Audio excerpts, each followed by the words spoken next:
very pleased that you're joining us this morning, and I want to extend special thanks to Amanda Zarowski and Caitlin Cash and the leaders at Free and Just for their work in helping us to organize what is the first congressional field hearing on reproductive freedom.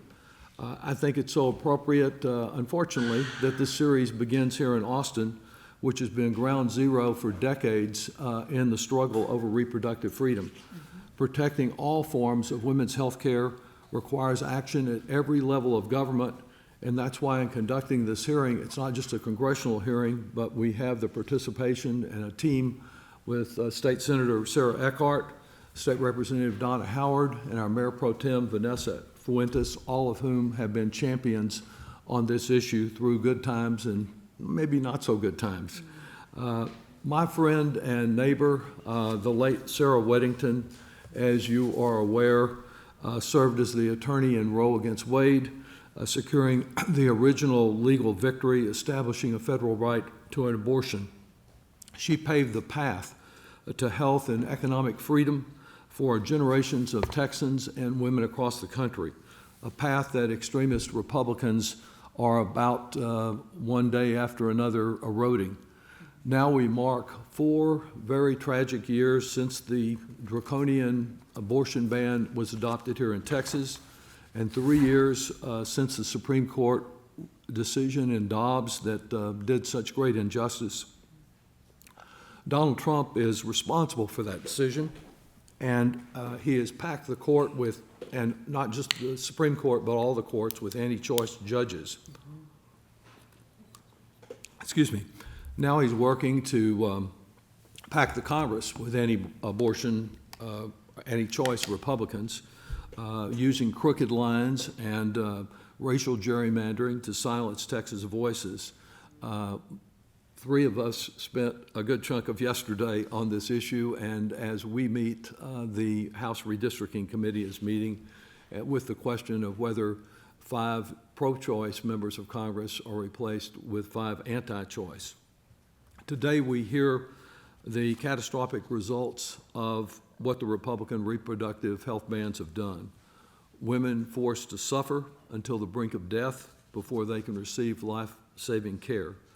Doctors and other health professionals restricted from using their best medical judgment and training. Many fleeing the state as bounties are placed on anyone who assists a person who is seeking an abortion, and right-wing prosecutors searching private medical records to hunt down these individuals.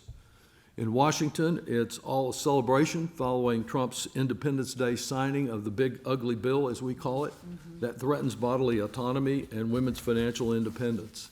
I saw no independent thinking from my Republican colleagues as they clicked their heels and voted for a bill that effectively bans the Affordable Care Act health insurance plans from covering abortions, seeks to completely defund Planned Parenthood.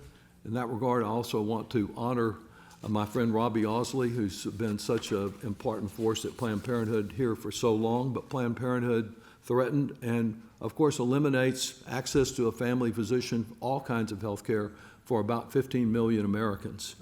Thankfully, a federal court just ruled that defunding Planned Parenthood, as the Republicans sought, is unconstitutional, but that is an opinion that will eventually have to wind up at the Supreme Court, and we can be hopeful about the Supreme Court, but doubtful as to what it may do on that.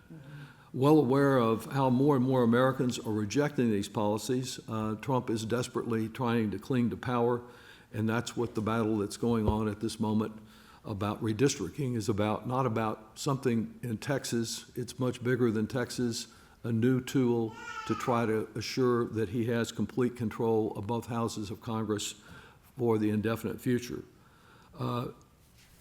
Stopping these efforts is about trying to preserve our opportunity to one day pass the Women's Health Protection Act and other legislation that we will be discussing. That Women's Health Protection Act, of course, codifying Roe against Wade. The voice of every person here is important, especially when the issue being debated is whether citizens will be able to elect someone to represent them in Congress who will be accessible and accountable and will express their voice. I want to thank in advance the courageous storytellers that we will hear from who are willing to share their painful experience in hopes of assuring that others don't experience the same pain. And Senator Eckhart, would invite you to add your thoughts as we open today. Sure thing. I'm Sarah Eckhart. I'm the state senator representing most of Travis County, and I used to be the county judge here. So welcome to this space. Welcome to this welcoming, embracing space, because the building up the street is not so welcoming and certainly not embracing. I was watching some British show, some period piece the other day, and the woman was pregnant, and there were complications, and the doctor turns to the husband and says, "Would you like me to save the mother or the child?" Now, this was a British television show, and I'm sure that the British audience would be aghast by that and be so thankful that they've moved on from that terrible Victorian era. And yet, that's exactly what we're facing here in the state of Texas. So last session, Representative Howard, who serves in the House, and I, who serve in the Senate, worked very hard on what was called the Life of the Mother Act, which clarifies the cruelty of the extremely narrow exception to our near total ban on abortion. We needed to clarify that exception because it was so vague that doctors and their insurers were afraid to use it for fear that the doctors would be imprisoned for saving the life of the mother. Caitlin Cash, thank you so much for being such a huge part of the debate around that bill, and also for suggesting these field hearings across the state. I am so gratified to be a part of this and to continue the fight because, as you probably know, the governor added to the call further restrictions on abortions during this special session, probably targeted at mifepristone and misoprostol. I have two lovely, wonderful children who are in their 20s now, but I had 4 miscarriages before I had them. Had I not had access to abortion-inducing medication and had been forced to carry non-viable pregnancies, I might be in the same shoes as some of our speakers today. So, a right that my mother fought hard for, that I and my older sisters had, and that the generation that came just after me had for a time, is now not available to the daughter and the son that I'm so happy to have. So, with that, I'll pass it on to Donna. Thank you. Thank you, Senator. Donna Howard, State Representative here, House District 48 in Travis County, and Chair of the Women's Health Caucus at the Capitol. You know, I know there are a few of us in the room, I see Robbie, that were around before Roe v. Wade passed as young women. And we were there living firsthand in a time when we had very little choice over a lot of things. Couldn't even get contraceptives unless you were married. It was staggering the way that it held us back from our own, making choices about our own destinies.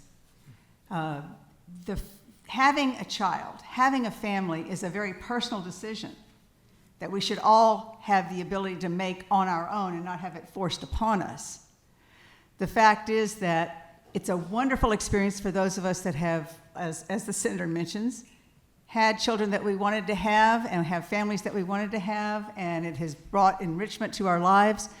But quite frankly, if I had not had the ability to make my own decisions once Roe v. Wade passed, once we were able to access contraceptives, I would not have been able to pursue necessarily my career.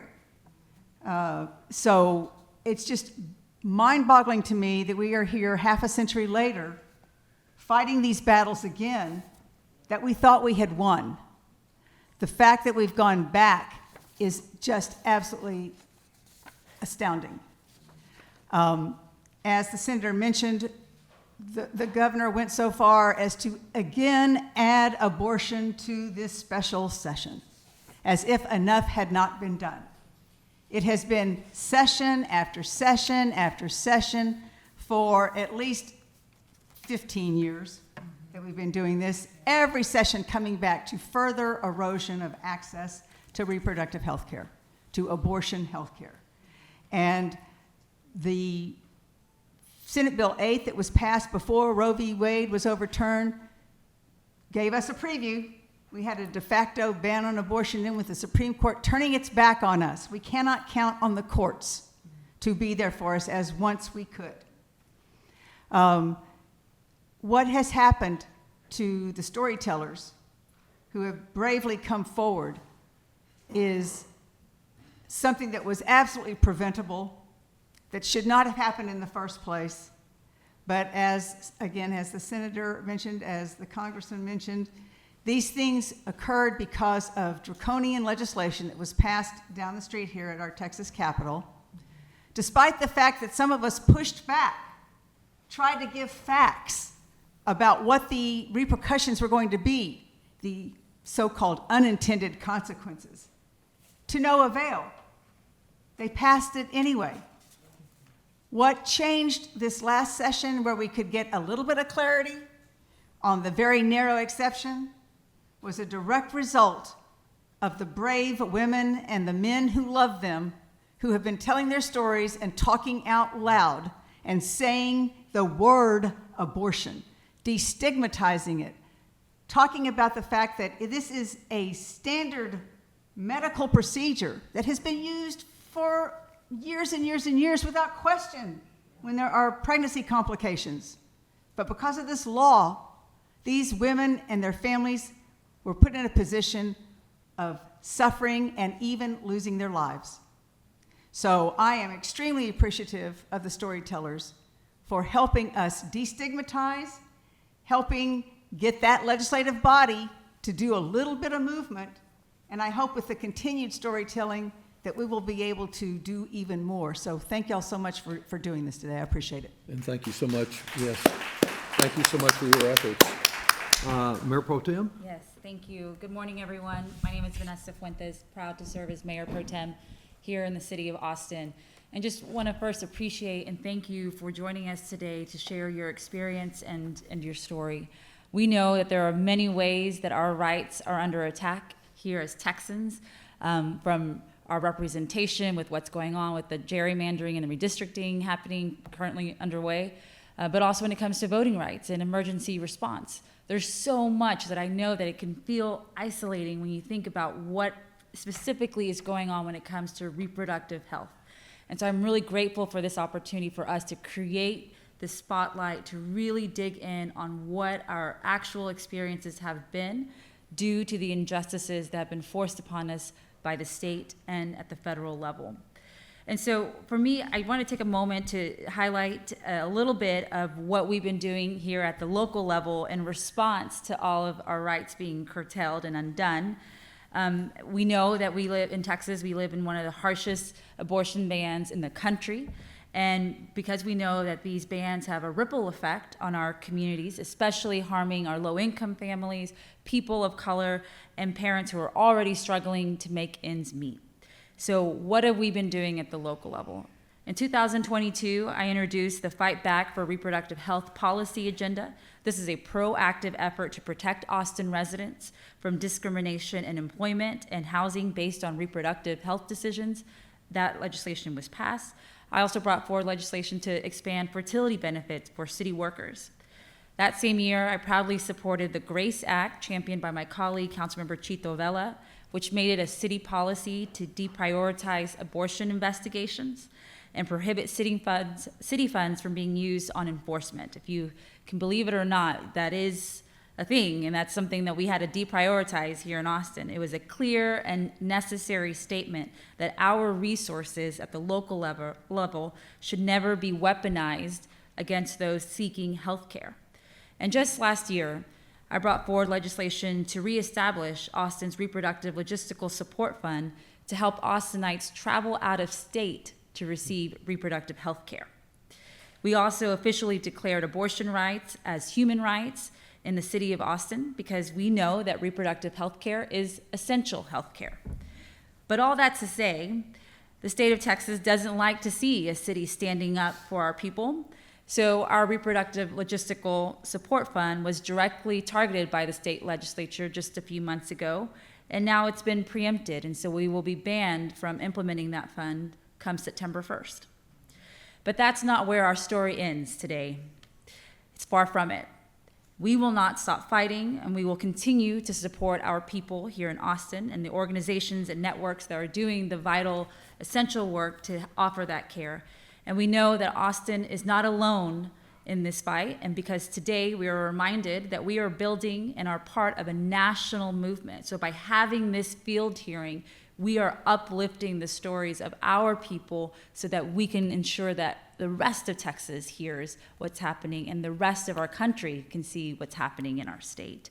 And so I just want to thank you for the opportunity to be here, and I appreciate it, and I look forward to hearing more about your experiences. Thank you so much for all the efforts you've been making despite state interference.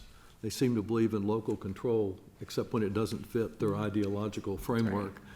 Well, we've come to hear stories, and we know they're painful stories, but we'll have invited guests on 2 panels, and then open this for some other comments from those of you who come to hear these panels and perhaps to tell a story of your own. Let me call up our first panel with beginning over on this side, Dr. Laura Dixon, Dr. Donnell Oliver, if y'all will come up, and Ms. Sindhu, a Texas medical student, and of course, Caitlin Cash. Thanks to each of you for being here. Our first witness is Dr. Laura Dixon, who's Director of Communications and Marketing for Resound Research for Reproductive Health, formerly the Texas Policy Evaluation Project. Dr. Dixon, will you proceed? Hi there. It's an honor to stand with you all and to stand here with these brave women who are going to speak from their hearts about the ways that Texas abortion bans have impacted the lives, their health, their families, and their futures. Each individual story today shows the limitations of the state in protecting pregnant people. Since Texas abortion bans first went into effect in September 2021, our team has done surveys and interviews with more than 1,000 women who were seeking abortion care. For every woman you see on the stage or read about in the news who speaks publicly about her experience, many hundreds more don't and feel like they can't. They've confided in us that they are afraid to share their story with anyone else because of the judgment and uncertain repercussions they might face. We had a participant share, I'm not quite ready and maybe never will be to talk about our experience openly for fear of judgment. And of course, some women can't share their story because they haven't lived to tell it. Right now, we'll never know how many because the state's Maternal Mortality Review Committee decided it will not examine maternal deaths for the 2 full years immediately following the implementation of the bans. Texas laws have made it difficult for many and impossible for others to overcome the financial and logistical obstacles to obtain an abortion. The obstacles put in place by these bans have affected people's emotional well-being. In our research, participants have described their experience trying to surmount all the barriers in place, legal, financial, logistical, to travel out of state to access the abortion care they needed as traumatic, stressful, emotionally draining. They told us they are angry, frustrated, and they feel like a criminal for trying to get basic reproductive health care. Texans deserve to access abortion free from stigma or shame. These impacts on mental health go beyond those who are pregnant and seeking abortion care and affect Texans more broadly. In our recent study, we found that mental distress, meaning stress, depression, was more pronounced among reproductive age females in Texas after Senate Bill 8, Texas's 5 to 6 week ban, compared to male Texans and females in other states that did not have similar bans. Another group that has been harmed by Texas's bans are people experiencing intimate partner violence. Women in unsafe relationships commonly experience reproductive coercion and can end up pregnant when they don't want to be or don't feel safe to be. They can get trapped in their relationship. More frightening still, risks of being murdered by an abusive partner rise during pregnancy and in the postpartum period, especially in states with more restrictions around abortion access. We also know from our research and that of others that Texas abortion bans are having a negative impact on the healthcare workforce. Our team has interviewed dozens of healthcare professionals who care for pregnant and parenting Texans. Although they are fully aware of what kind of care their patients need, the laws have left them uncertain about the types of information and the types of care they can provide. In this last legislative session, our Texas lawmakers passed Senate Bill 31, which aims to clarify medical exceptions to Texas abortion laws.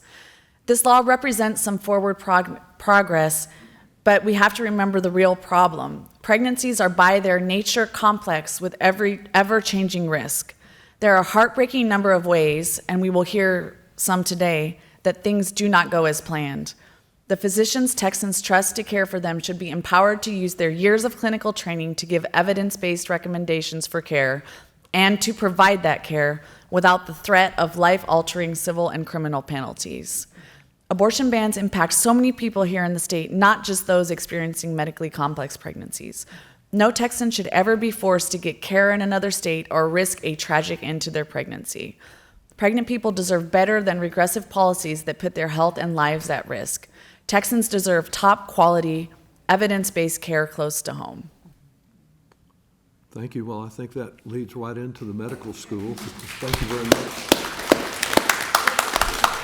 And Ms. Sindhu, as a person born and bred in Texas and someone who did your undergraduate studies here and now is in medical school, and I hope one day will be delivering health care to fellow Texans, I'd like to get your perspective. Thank you so much for the opportunity to be here to share my story, and I'm so honored to be a part of all these amazing women that will come after me and share their stories as well. I'm going to ask you to speak up just a little bit and move the sorry. microphone nearby so everybody can hear you. It's okay. After medical, I was born and raised in Texas, as Congressman Dodgett mentioned, went to undergrad here, now in medical school here in this great state. And after spending most of my life here, I thought I would be excited to stay in Texas for the next step of my training. Instead, I have decided I want to leave the state. After medical school, doctors complete what is called residency. It's 3 to 5 years of training in the specialty that they've chosen. I have planned to apply to OBGYN programs because I want to be a physician who cares for women at all stages in their lives, including when they might need an abortion. The only reason I am looking outside of Texas for further training is because of the state's restrictive abortion laws.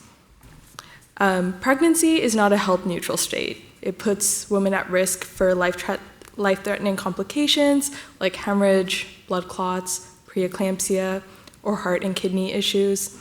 And in these cases, abortion is not a choice. It is the only medical intervention that can save these patients' lives.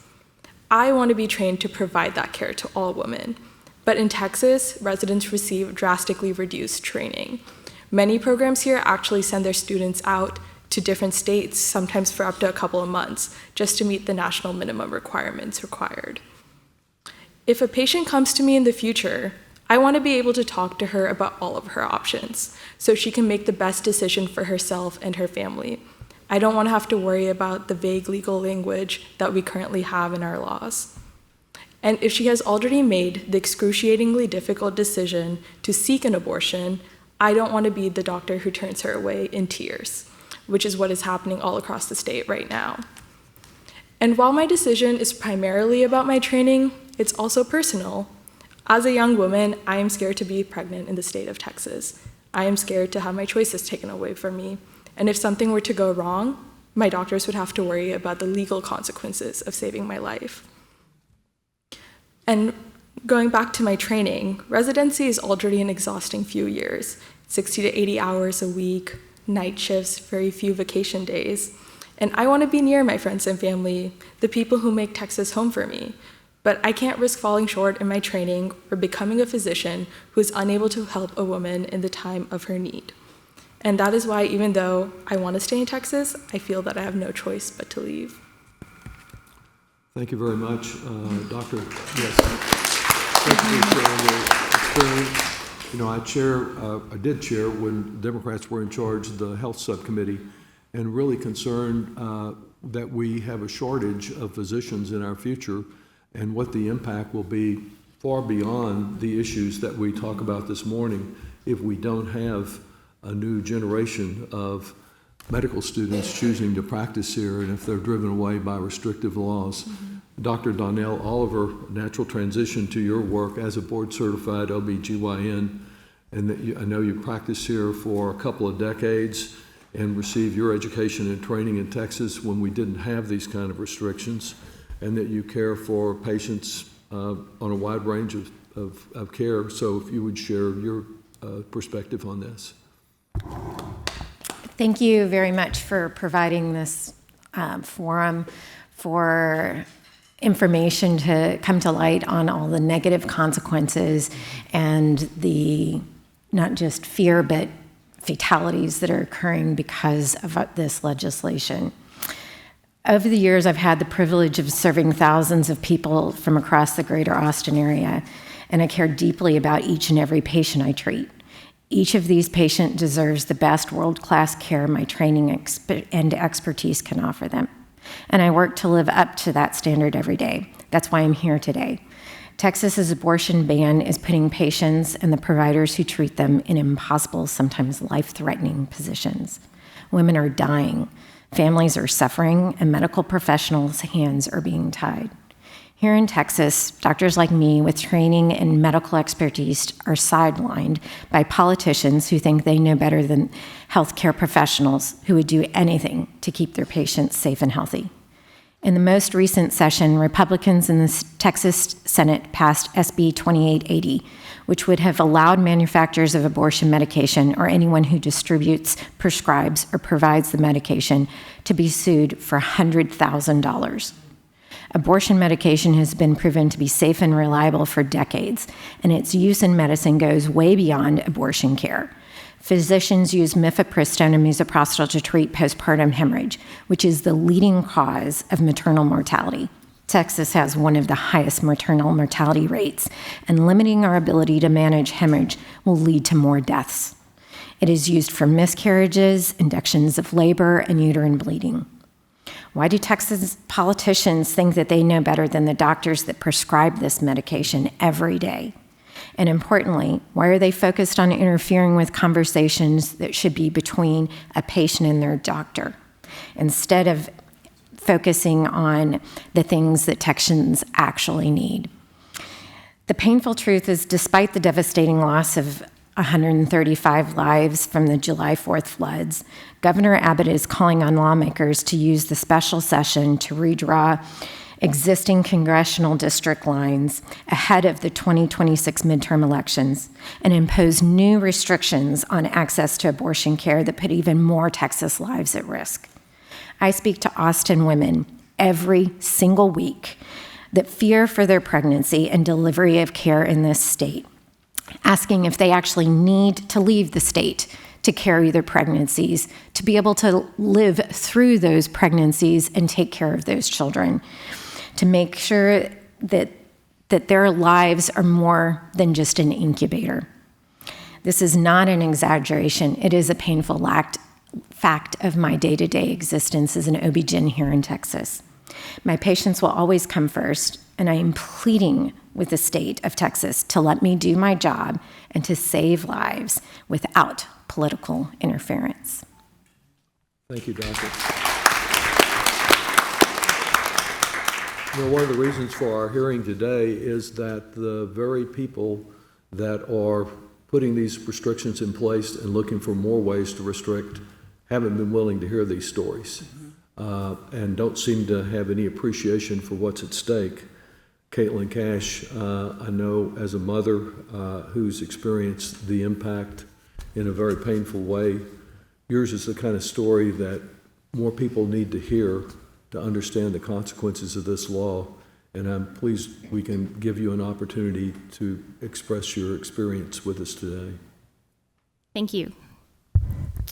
I am just so grateful to be here today, and this hearing matters because of exactly what you said.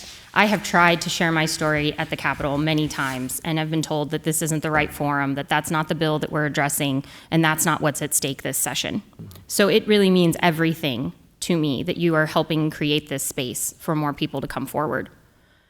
My reproductive journey was turbulent, to say the least.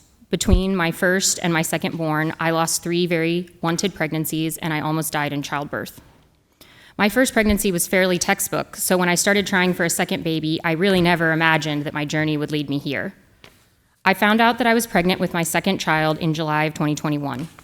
At the end of my first trimester, I was sent to see a maternal fetal medicine specialist, where I learned that my baby had a lethal genetic condition. Their bones would begin breaking inside of me at the slightest movement, and at birth, their rib cage would be too small to support lung function, meaning he would suffocate. That diagnosis came just 25 days after SB 8 went into effect. Because of that timing, my doctor couldn't even explain all of my options. All I was told was to seek a second opinion, but outside of Texas. They couldn't even transfer my medical records. I had to do it myself, calling clinics from the bathroom floor in between sobs. I ultimately had to leave Texas to get an abortion, walking past protesters that called me a murderer, and then flying home a few days later while still bleeding. A few months later, I became pregnant again, and unfortunately, I had 2 more miscarriages. After the first miscarriage, I needed medication to help my body pass the fetal tissue and prevent infection. But because that medication is also used in abortion, my prescription was challenged. I was treated like an addict looking for drugs instead of a mother losing her child. I then turned to IVF to grow my family, and that process went as smoothly as it could. And 10 months later, I finally welcomed my second child into the world. But shortly after her birth, my placenta would not deliver. My doctor told me I needed a procedure to stop the bleeding. That procedure was a DNC, a procedure commonly used in abortion, but also used in miscarriage care and after birth. Despite the urgency, there were significant delays. 50 minutes after my daughter was born, I started violently throwing up and shaking. And after multiple demands to know why we weren't going to the OR, I was finally taken back, only to wait longer for the procedure to start. I heard confusion, staff asking where things were, and chaos. The last thing I remember was grabbing a nurse's attention because I felt something wet on my arm. I was bleeding from my IV, and I remember thinking, I will never get to name my daughter. I awoke to learn that instead of spending my baby's first night with her, I would need to be in the ICU, and that I would need blood transfusion to offset the extreme blood loss. Now, I want to pause here because while my story is horrific, it is also one of great privilege. I am white. I have an advanced degree in public administration and health policy, and I worked in maternal and infant health for over a decade. I had excellent health insurance, financial resources, and a partner who advocated for me. I knew what should have been happening in all of those moments, and I still almost didn't make it. Statistically, for women without those privileges, the outcomes are far worse. Data shows that from 2019 to 2022, maternal deaths in Texas rose for every group. Hispanic women went from 15 to 19 deaths per 100,000 births. White women nearly doubled from 20 to 39 deaths. And Black women, already facing the highest rates, increased from 32 to 44 deaths per 100,000 births. It is no coincidence that the 3 women we've lost in Texas to these bans have all been women of color. Texas is also seeing a troubling rise in infant death rates. In 2022, neonatal mortality, which is deaths of infants under 28 days, spiked, with deaths from congenital anomalies up 23% in Texas, while the rest of the United States saw a 3% decline. And we know that nationally, babies born to non-Hispanic Black mothers already had a 2.4 times higher infant mortality rate. And we've seen the same inequality in Zerwaski v. Texas, where Samantha Cassiano, the only plaintiff who was forced to give birth, was a woman of color. That is why I speak out every chance I get. Because if I didn't almost survive, what is happening to the women with less support and less resources, but a different skin color than me? At every turn, I was told explicitly or implicitly that I was less than because I was a woman, that I was incapable of making medical decisions for myself or my children, that I was undeserving of basic care because I was pregnant, and that I was a criminal for trying to access the care my doctors said I needed. I am here today because abortion bans are not theoretical. They are killing women, they are killing babies, and they are dismantling healthcare for everyone. And I urge you to do everything in your power to make sure that what happened to me and what is happening to everyday women across the state never becomes the standard of care in America. Thank you. Thank you. thank you so much for sharing and for also emphasizing this problem of health disparities, because I know in our subcommittee we see this affecting many types of health care, but the disparity, particularly for African American women in Texas, is so real, and I think that's why they've tried so hard to hide it. I think I've got a lot of questions I'd like to ask each of you, but in order to assure that we can hear from other people who've come this morning, we're going to limit our questions, and I'll call on Senator Eckhart to proceed, and then Mayor Pro Tem Fuentes. Thanks so much, Congressman Doggett. So, Dr. Oliver, you spoke a little bit to this in your opening statement. Young women, including my own daughter, are afraid to get pregnant, and then if they do get pregnant, they're afraid of what might go wrong.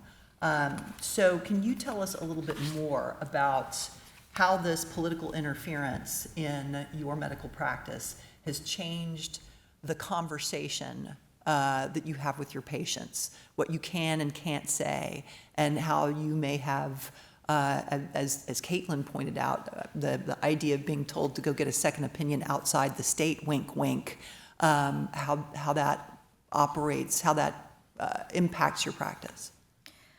My practice, I have a very highly educated practice. Probably 3/4 have graduate or postgraduate degrees, so they understand the politics and some of the limitations that they have.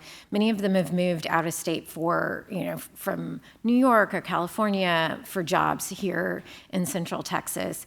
And, my preconceptional counseling used to include doing carrier testing, making sure that their vitamin D levels are high, talking about medications that they're taking ahead of time. Now, the majority of our conversations are spent on what's going to happen when they get pregnant. What if there's something abnormal with the baby? What happens if they have an ectopic? What if they have a miscarriage? Are they going to have to bleed? Are they going to have to wait until they get a blood transfusion before I can intervene? And I feel very confident on how my Hippocratic oath has required me to take care of the woman in front of me, to do no harm. But I've also been doing this for 20 years and feeling confident in what I really feel my job as a physician is. I don't think that it is as easy for young physicians coming out, being able to really navigate what can I say, what can I not say. I feel like medical information is medical information, and I will provide my patients with the care that they need. And then the conversation is like, okay, well, Danelle, I feel confident with you, but what happens if I go to an ER? What if I'm visiting family out in West Texas? How am I going to get care? And I have to tell them I don't know. There's more and more bans. The conversations that I'm having now, I think I would have never had. I would have never in my life dreamed that I would have the conversations that I'm having now. So to guess what's going to happen with more and more limitations, where our legislature has decided that they, without having any medical knowledge, are intervening in medical instances for women's health care, but nothing else.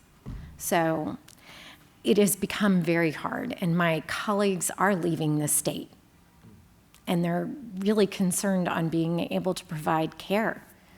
You don't go into medicine to not provide good care or to watch somebody suffer and die. And Texas is making it very hard. Thank you, Dr. Oliver. Vanessa? Thank you, yes. So just picking up along those lines, Ms. Sindhu, as a medical student training here in Texas, you're entering the field at a time when many OBGYNs are leaving the state. From your perspective, how are these laws shaping both the pipeline of future OBGYNs and as well as the learning environment for students like yourself? Thank you for that question.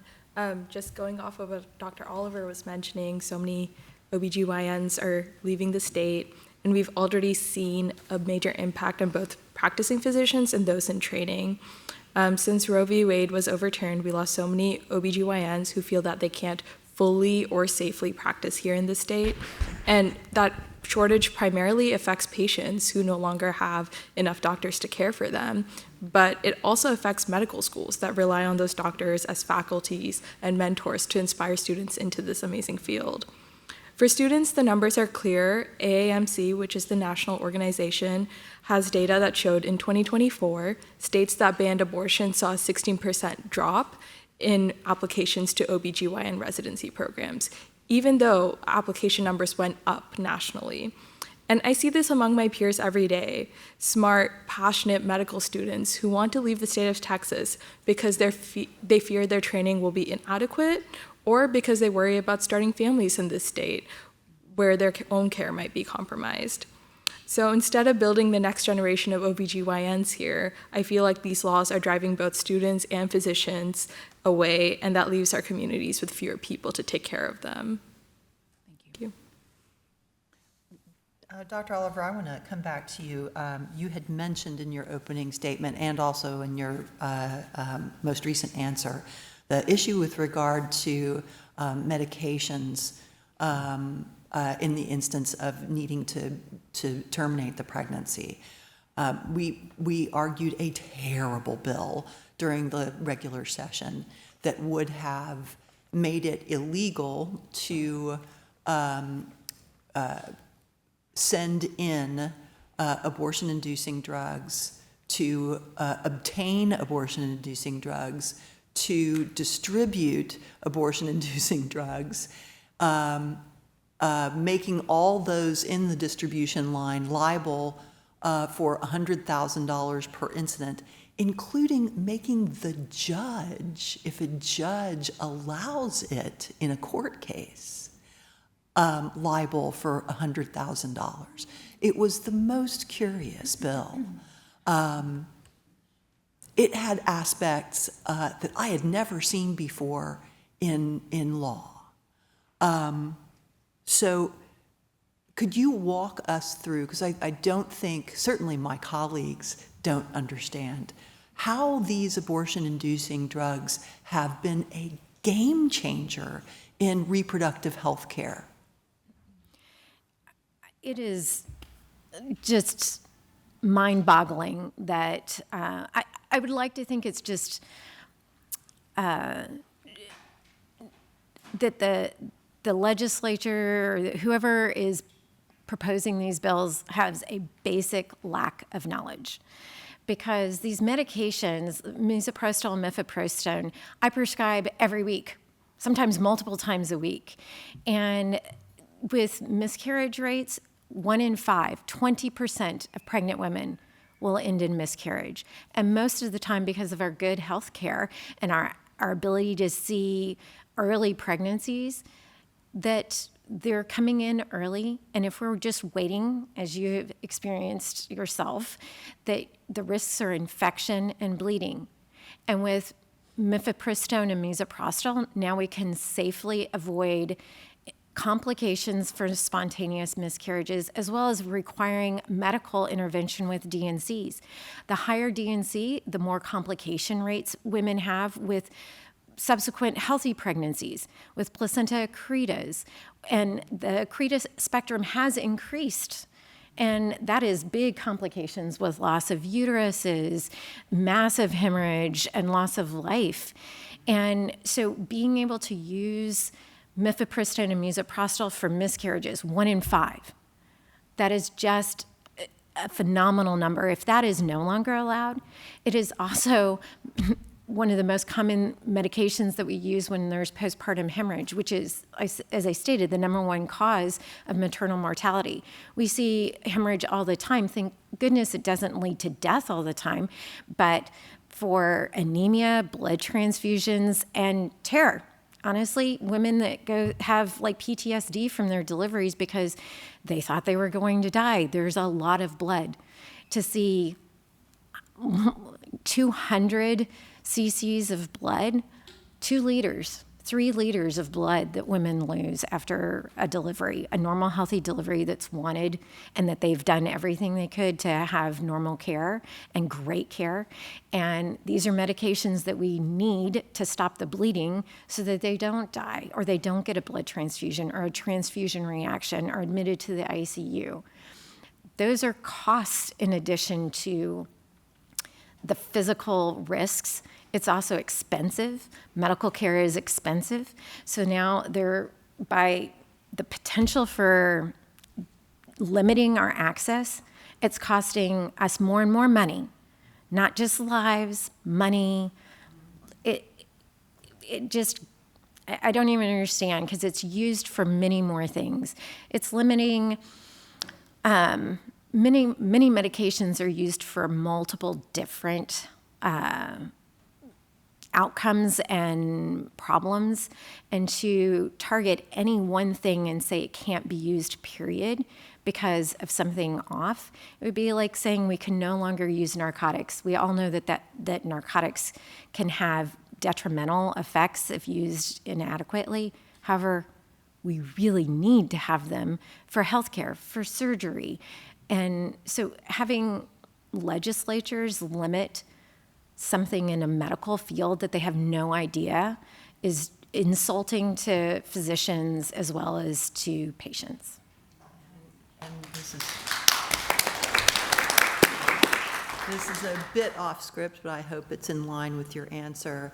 Are there any good alternatives to mifepristone and misoprostol? Not currently. Not for that is what we use for missed miscarriages. That is, other than DNC. And again, back to, it's a surgical procedure that increases the risks for the mother, for future pregnancies, for cost. And there are some women, back to the lower socioeconomics, they may not have the funds to do a DNC. They might not be able to take off work to have the surgery. And so it is a bias against them, and it shouldn't be there. In my privilege, I had a DNC with full insurance, had to take off 3 days, nearly bit through my lip during the procedure. I'd much rather have a medicated abortion. It's much safer.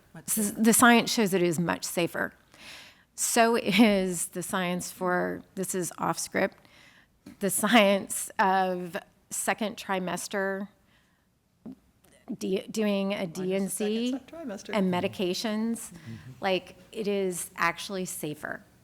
And they're limiting not just first trimester, but second trimester. Thank you. Absolutely horrible.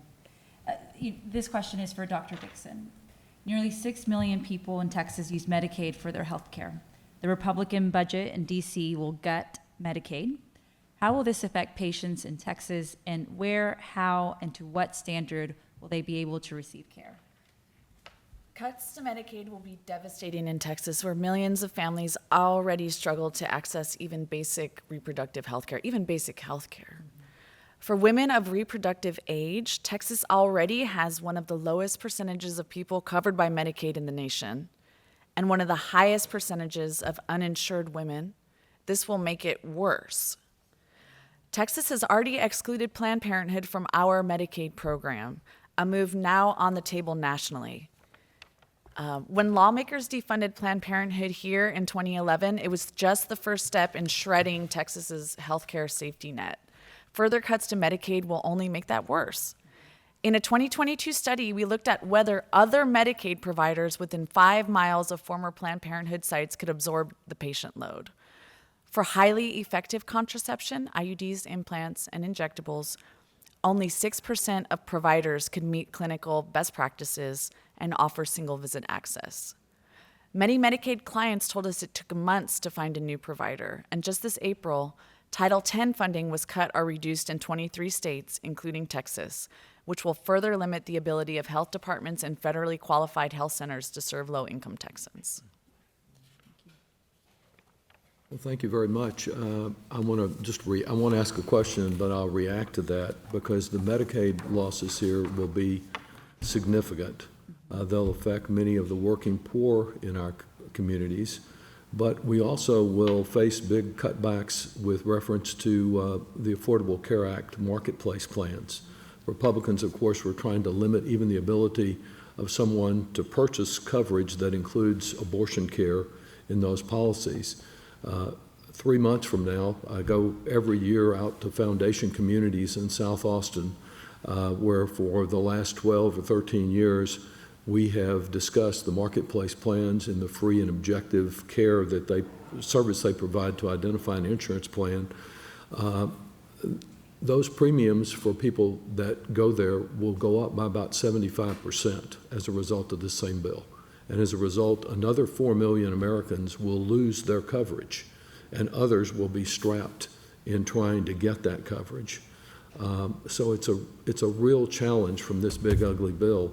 And I guess when I think of Medicaid, I think of the experiences my daughter, who's a physician here in Austin, has had working at some community health clinics, and what happens when a woman who has not gotten her mammograms and who comes in too late and care cannot be provided.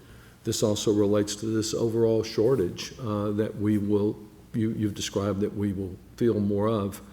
And I guess lastly, I would just share a personal story. You've talked about people who are going to leave the state and the harm that it causes. Just a couple months ago, I was on the floor of Congress about to give a speech, and a very talented young woman came up to ask me a question. She's a counsel for one of the committees there, and she said she wanted to come to UT Law School alum because she was a proud Longhorn graduate, but she had one problem. She was pregnant. And so I consulted my daughter, I consulted Planned Parenthood, and we had to tell her not to come to Texas, not to risk her life, in the hopes that she would soon experience the joy of a baby. So it works both ways, and it's just such a pain. So many stories that need to be told for people to realize that you don't just react to a flashcard of being pro-choice or anti-choice, but these are the lives of people that we are impacting. I think your comments have been very helpful, and I'll ask you all to permit the second panel to come up and tell their stories, and we'll visit some more later. Thank you to each of you.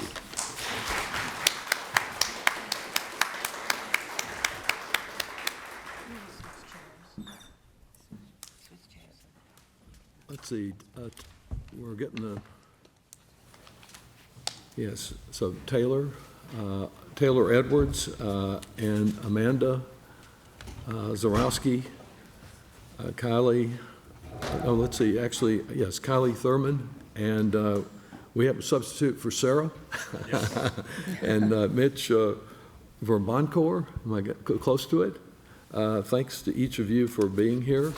And Taylor, you're going to lead off for us, please.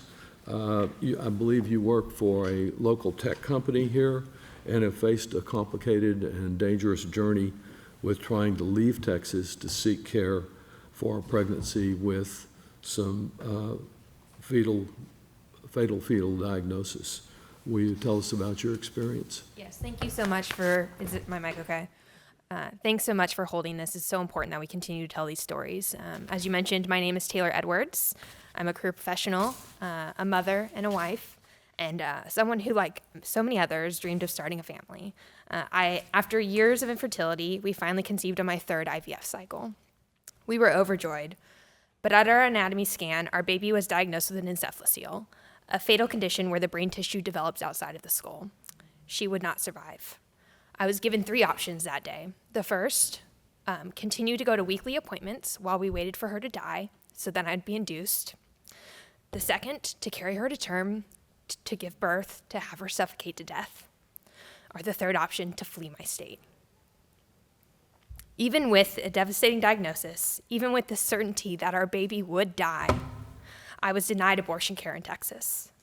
My doctors wanted to help, but they couldn't. The law only allowed care if my life was in immediate danger. And so for 2 agonizing weeks, I was forced to continue a pregnancy I knew would end in heartbreak. During that time, I struggled every single day. I woke up every morning wanting to not be alive anymore. Physically and emotionally, it was overwhelming. I was carrying a baby with a death sentence, and I continued to get sicker, and my health further deteriorated every single day. I was in fear that the delay would cause harm to my body or my future ability to have children. I wasn't just grieving, I was trapped in a cruel waiting game, knowing the outcome, but denied the ability to act. My original clinic in New Mexico canceled on me hours before leaving for the airport. I scrambled to find another clinic that could help, but was forced to redirect all of my travel to another state. That is a huge feat when you are going through something like this. Getting a last-minute flight, rebooking hotels, paying for the D&E that I had. All in all, it cost us around $10,000 out of pocket. That is privilege most people do not have. The ability to afford that time off of work, someone to watch my dogs, all of those things you think about when you're going on vacation. Imagine that going through the worst time of your life and having to do that. Calling clinics, asking questions daily about the procedure because your own doctor can't inform you.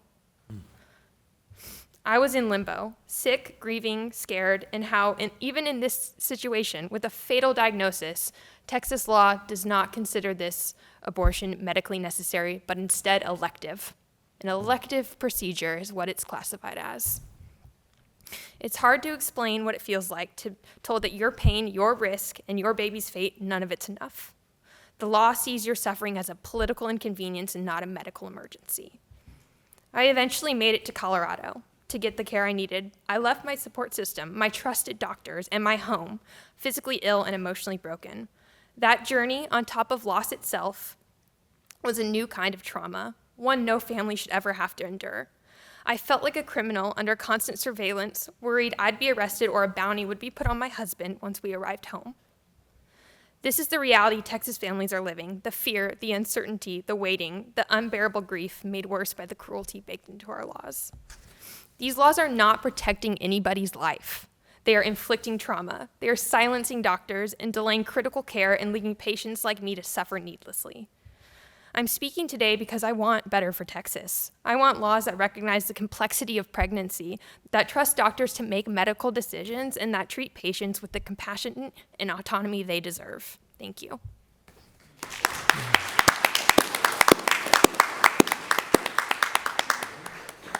Thank you so much.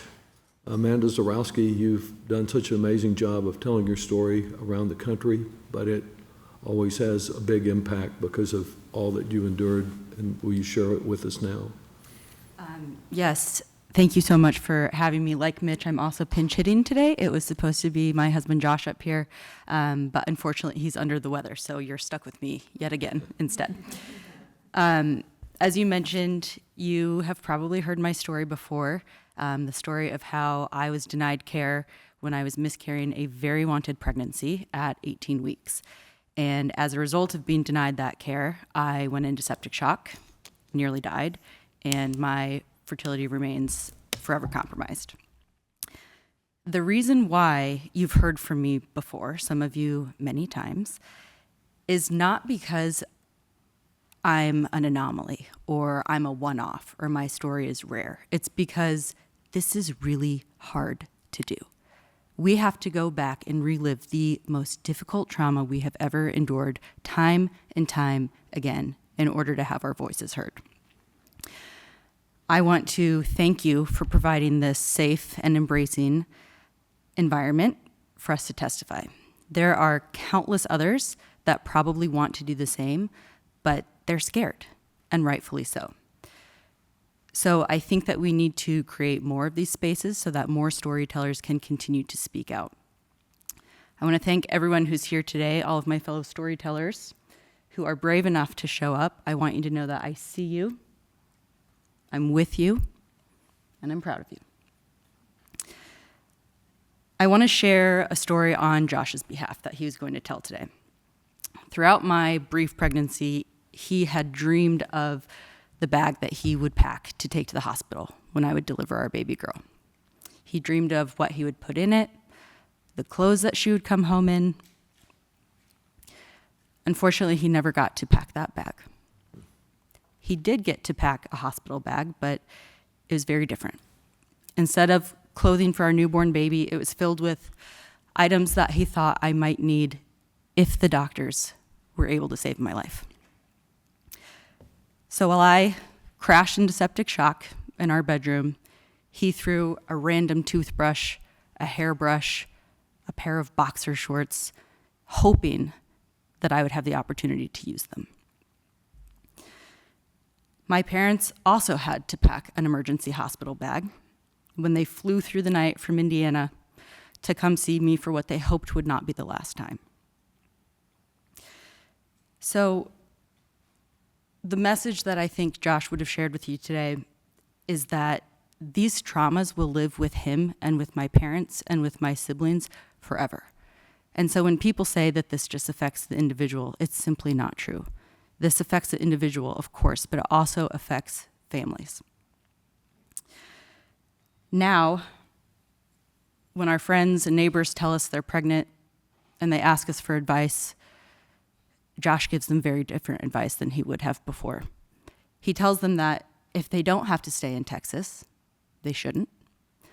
But if they must remain here for their pregnancy, he advises them to have 2 bags packed. One for the best case scenario and one for the worst.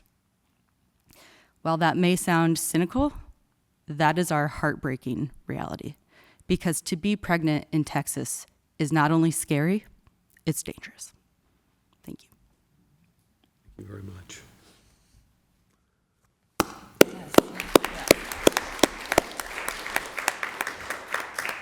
So our next witness is Kylie Thurman, and Kylie is from outside of Austin, and she nearly lost her life after being repeatedly denied treatment for her pregnancy, which ultimately led to emergency surgery.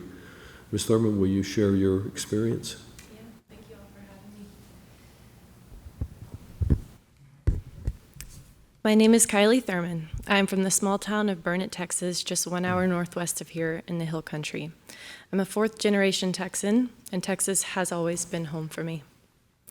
Today, I would like to share with y'all my experience of being denied medical treatment and abortion care when I needed it the most. It was early February of 2023 when the bleeding started. At first, I thought I was having an abnormal period, but because that is so unusual for me, I called my OB-GYN's office. The nurse told me to take a pregnancy test to make sure I was not pregnant. I followed her instructions, and for the first time in my life, I was pregnant. I was immediately scared that something was really wrong because of how much and for how long I had already been bleeding, by weeks at that time. I called and updated the nurse, and she said I needed to get to the ER immediately, that I was likely suffering a miscarriage or that it could be an ectopic pregnancy, which was something I had never heard of in my life. An ectopic pregnancy occurs when the embryo implants outside of the uterus, and if not quickly diagnosed and removed, it will cause substantial damage to one's fertility and inevitable risk of death from organ rupture and subsequent hemorrhage. I didn't realize at the time, but I was in the crosshairs of my home state's new extreme abortion bans, the ones that threaten doctors with a loss of medical license, huge fines, and life in prison. Over the course of the next few weeks, I was in close communication with my OB-GYN and her nurse. They kept telling me that I urgently needed to go to the ER and get methotrexate to dissolve the pregnancy out of my fallopian tube. So I did what they said. I continually presented to the ER, but they kept continually sending me home. They discharged me with miscarriage when they even knew from tests and scans that was not the case. I specifically remember being told there was something on my right tube, and when I asked what that meant, I was given no answers and discharged again with another miscarriage. I was told that if my cramps worsened, I could put a heating pad on it and take ibuprofen, and that if my bleeding got really bad, I could come back and go through the whole process again. A heating pad. On my 4th or 5th ER visit, I was about to be sent home again with a miscarriage. But in my last act of desperation and probably hysteria, they almost were kicking me out for hysteria, I called my OB-GYN's office, and my doctor rushed to me and joined me at the ER. She immediately took over my care, demanded I got the methotrexate to end my non-viable pregnancy. I was grateful. I thought that was the end of my nightmare. But unbeknownst to me, my treatment had been delayed so long, and it was too late. Just a few short days later, I felt the most intense, piercing, and excruciating pain I have ever felt in my life on my right side. I immediately nearly fainted from blood loss, but somehow I determined in that moment I would stay conscious and fight.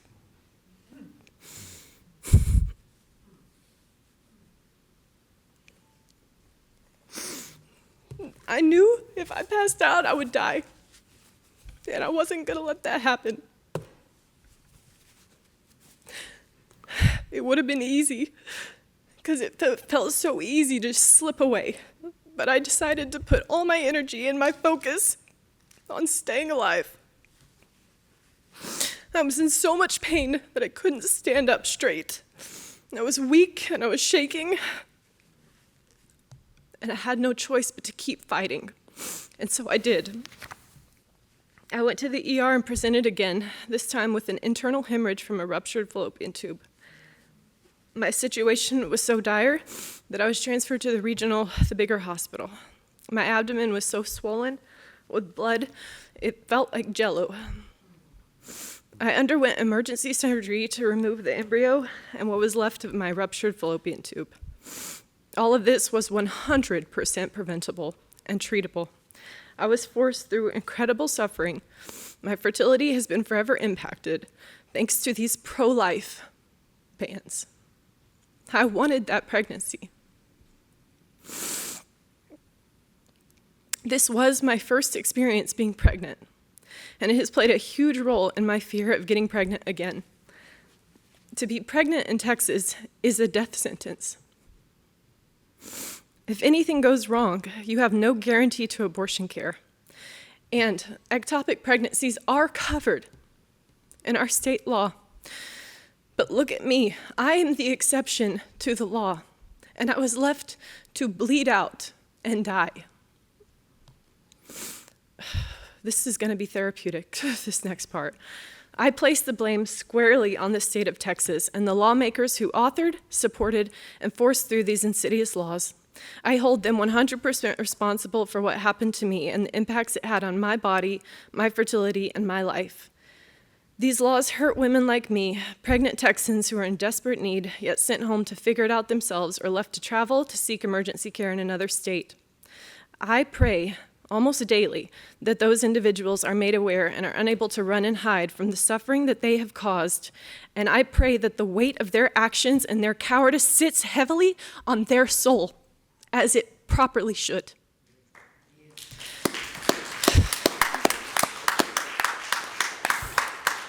I want to thank you all so much for taking the time to listen to me, to everyone who's been impacted, and for all the people who are unable to speak out, because like you all have said, I might not come from a place of privilege, but I come from a long line of Texans who have a ton of fight. And I fought like hell to be heard and to get my care. And I cannot imagine how someone who doesn't have that natural, just kick-ass cowgirl fight would be. I just have it. So I can't imagine how it's not privilege, but it's a lot of fight, and I can't imagine. So I just want to say thank you all, and yeah, to be considering all for the one person you hear, there's others that have died and aren't here and who are afraid, and I'm so thankful to be here, and thank you for your time. Thank you so much for sharing, and it is such a reminder that the stories we're hearing are just a small fraction of the experiences that women all over our state are having, some of whom won't survive these experiences. So our final invited witness is Mitch Vermoncourt. Mitch, it's good to have one man on the panel. Tell us about the experience that you had. It was great to see your son Max with you and your wife this morning, but tell us about what your family experienced. Thank you, Congressman. And I believe you're a lawyer here in town. I am, yes. Right. Thank you. I'm here on behalf of my wife, Sarah Harrison, who has bravely told our story several times. Roughly 2 years ago, we learned that she was pregnant with twins. We were beyond excited to grow our family. At first, everything seemed to be going just fine. The only indication that something was wrong was that one twin was persistently smaller than the other. It wasn't until around the 20-week mark that the doctors informed us that one of the twins had a fatal defect, a genetic condition, or a chromosomal condition. And the doctors showed us on the screen how the fetus's heart and brain hadn't formed correctly, and that if there was life at birth, it would be measured in seconds, if that. And so the only point that we could surmise from carrying out the pregnancy would be suffering. There would no hope for life. And not only that, there would be a greater risk to the other twin if the pregnancy were to come to term with both twins. And so I want to talk about the choice that we faced. On the one hand, we could go forward with the pregnancy with both twins, and that would present a greater risk to my wife's health, but also to the health of the other twin. On the other hand, we could receive abortion care called a selective reduction, which would end the pregnancy of one twin but allow the other to continue. In my mind, as a husband, as a father, there was only one correct choice: to prioritize the health of my wife and my soon-to-be son. Texas made exactly the opposite choice for us. And so I did what I think any soon-to-be father, any husband would do, and I made sure, along with my wife, that we could leave the state and get abortion care. I continue to think that was the right choice. And so we left to Colorado. My wife received a selective reduction, and through it all, she was brave and she put on a good face, but the experience was deeply traumatizing and entirely unnecessary. And what's remarkable to me is that in the over a year since that's happened, not one person, politician or otherwise, has approached me and has said, you know, that was a desirable outcome. Thank goodness we passed those laws in Texas. I'm glad that happened to you.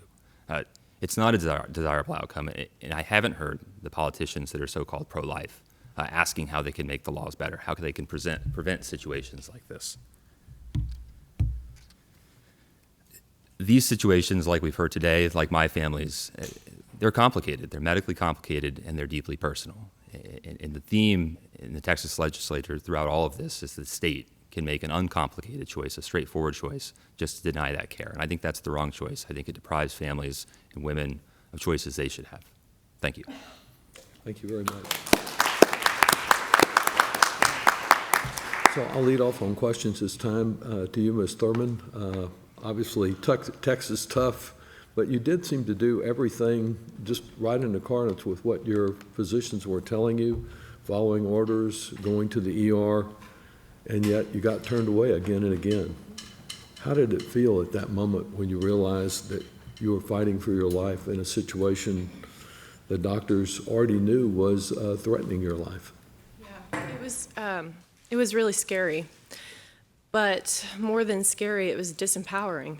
Mm-hmm. I'm lucky that I was already pretty empowered and I knew myself before this experience occurred, but I was 34 at the time. It decentered me, and it's taken me years to find myself again. I was gaslit at every single turn. I trusted my intuition. I trusted my body. My body knew something was wrong.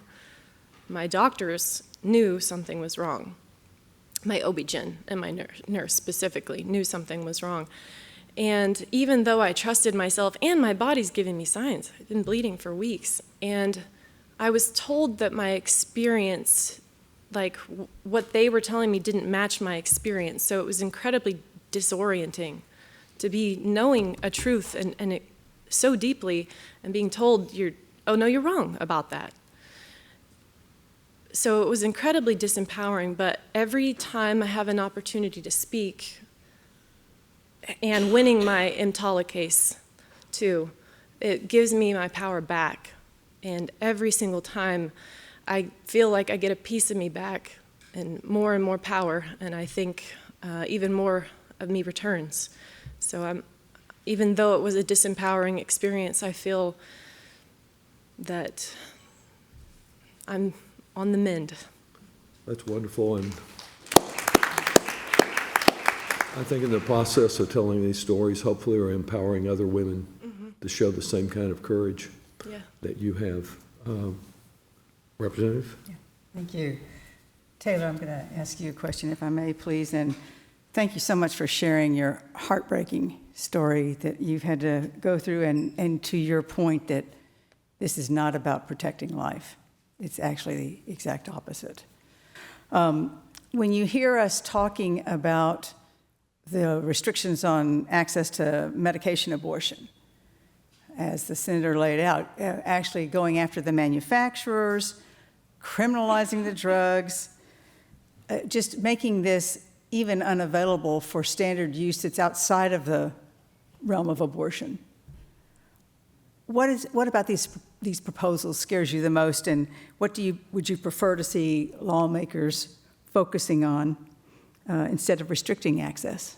Thanks for that question. I think what scares me the most about these proposals is they don't just target abortion, as you mentioned. They target medications that are essential to everyday reproductive health care.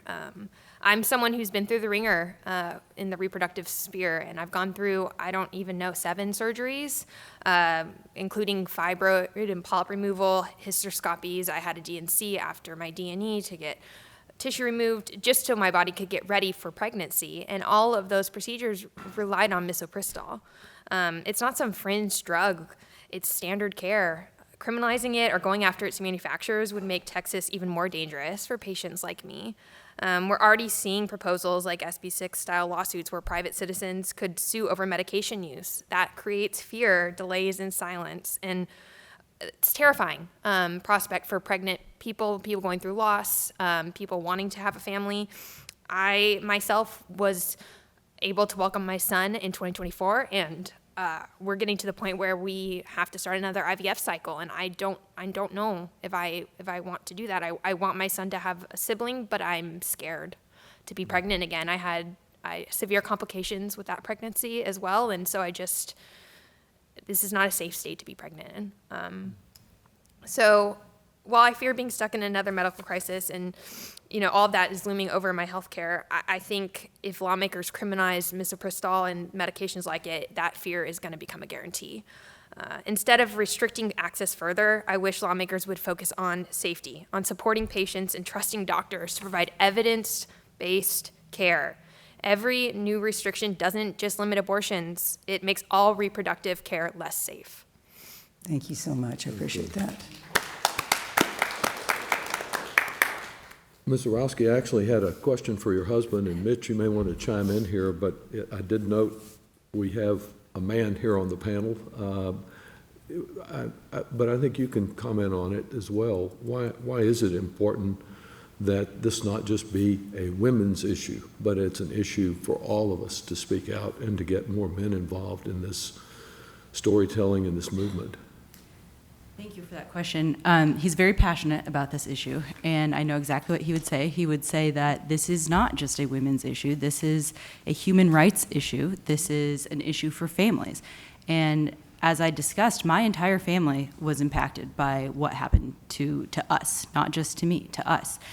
And, I think something that I realized on the first anniversary of when we lost our daughter, Willow, was I was mourning that loss and that anniversary. What I hadn't thought about before and what I saw in Josh was that he was mourning 2 things. He was mourning the loss of his daughter, and he was mourning almost losing me. And the trauma that it has had on his mental health is significant. And the same is true for my parents, for my siblings, for my in-laws. They are forever changed for having seen me literally on the brink of death. And so to say that this is about an individual or about just women is incredibly naive, and I think he would say very short-sighted. Thank you. And I'll chime in if you don't mind. I just wanted to ask something because Sure. in Zarowski v. Texas, there's a beautiful moment with you and your father where your father says, well, shouldn't you just call your congressman?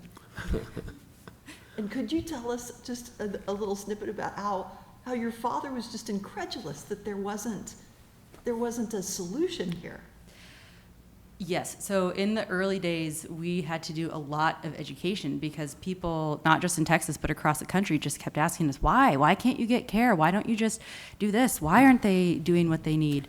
And I think the incredulousness that you hear from my dad is because it is preposterous that I was in this situation and couldn't get the care that I needed. And so to hear, that you need basic health care and you can't get it, people's immediate reaction is to be puzzled because it doesn't make any sense. Nothing about this situation makes sense. I'm glad Senator Eckhart mentioned your film because I believe you just had a showing or about to have a showing here in Austin. But can you tell us how people can access it and get a more complete story of what you experienced and its significance for the country?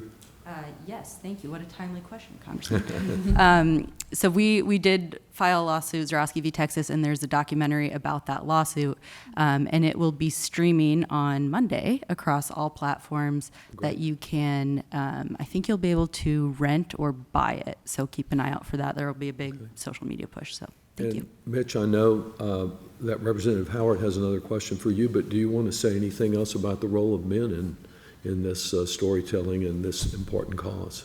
I do, thank you. Every man is in some way a husband, a father, a son.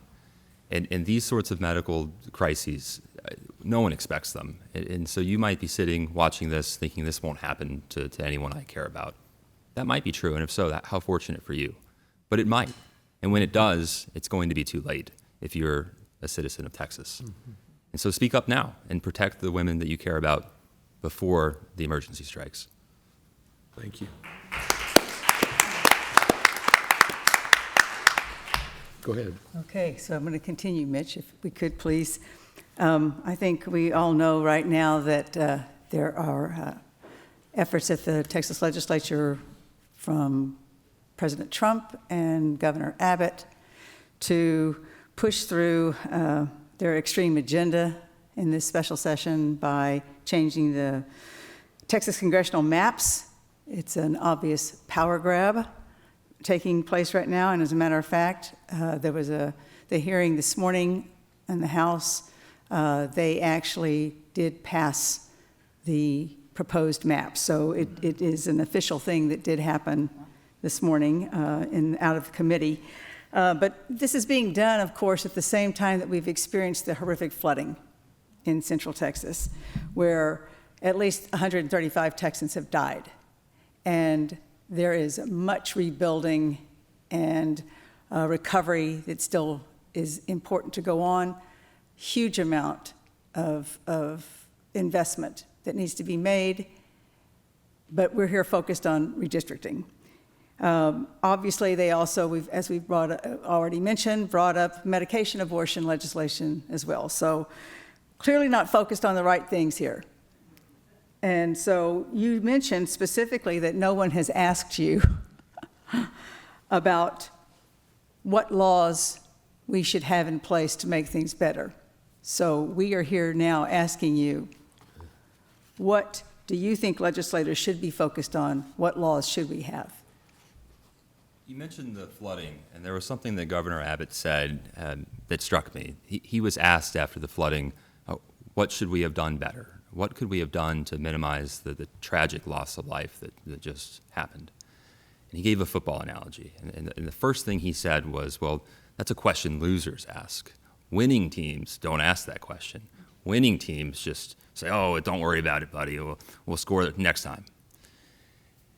And I found that so frustrating because talking about the topic of today's discussion, Texas is 49th in the country in mortality rates for women giving birth. That's terrible. And so firstly, it's not clear to me we are a winning team, at least in many regards. But secondly, I've been on winning teams, and absolutely winners ask the question, how can I get better? You can be a winner, and a winner again and again and again, but you always strive for something better. And what's frustrating, I think, about these gerrymandering efforts and other things like that is it's not an effort to do better for Texans. It's an effort to consolidate power and do more of the same without asking a question, how can we better serve our communities? So yes, I think there are lots of things that I think the legislators could be focused on. One of them is maternal health outcomes. There are plenty of others. Absolutely, thank you. And just to further use your analogy that you provided from the governor about losers and winners, I would suggest that changing the rules mid-cycle is only something a loser would do. So. That's right. Exactly. Thanks for sharing your insightful comments, and I will excuse this panel, and we will invite up at this point anyone who's here who wants to add to these stories. Also to say that if there's anyone here who wants to simply submit a written submission about their story, because these are obviously very personal, very private, very painful, we will welcome that and make it part of the record. But if there is anyone now who'd like to come up and for a couple minutes tell your story and or offer reaction to this, we'd be glad to have you. Y'all want to step aside, and you can just come take any position here. Thank you.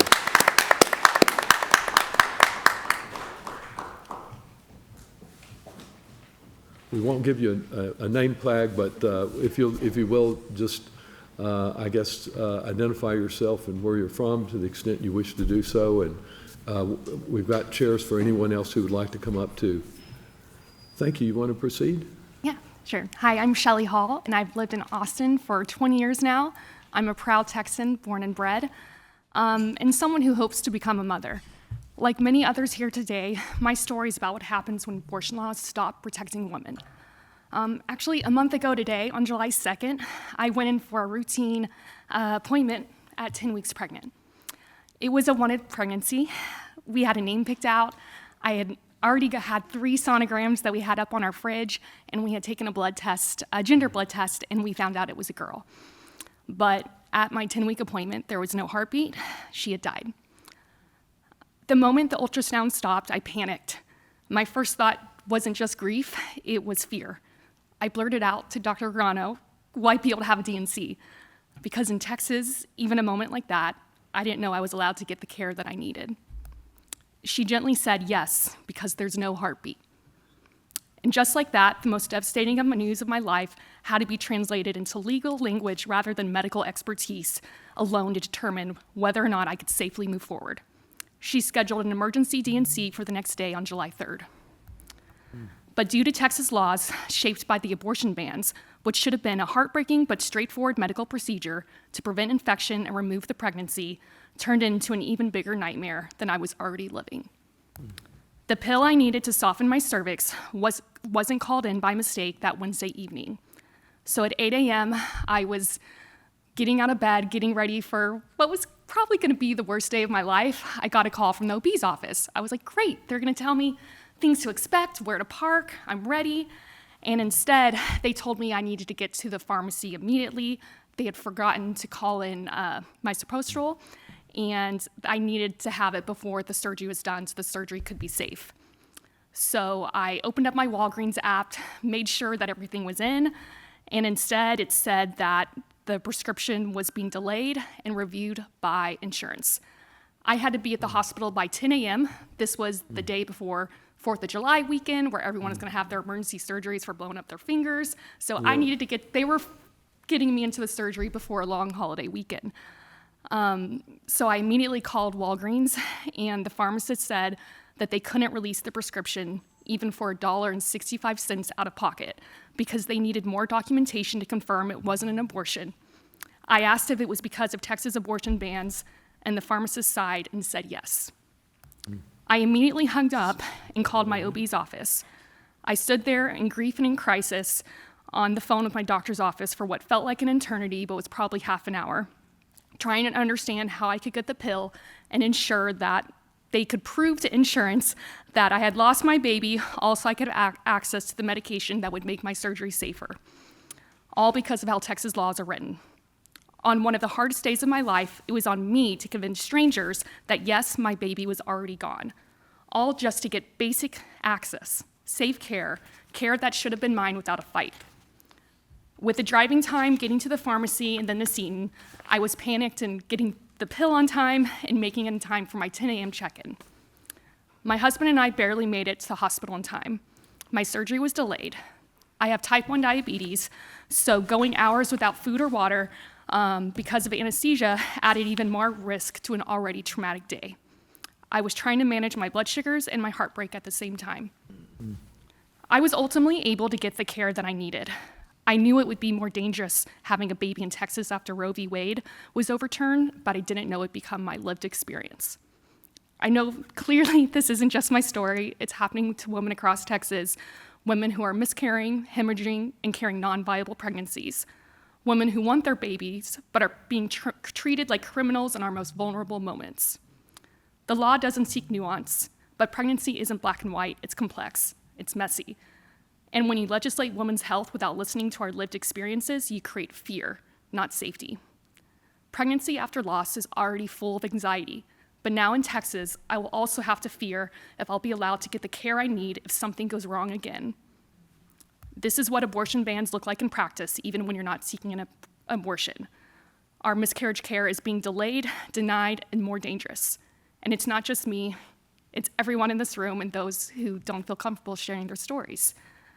So I stand here today for every woman who has quietly suffered, for their partners who have watched helplessly, and for every family that deserves compassionate, timely, and legal care, even in their darkest hour.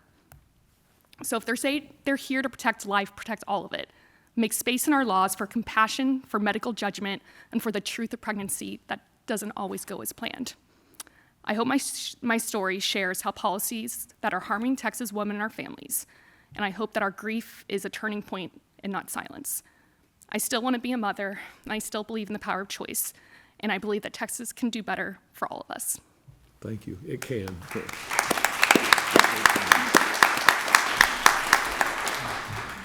Thanks so much, Ms. Hall, and Yeah. I'm so sorry for what you went through this month.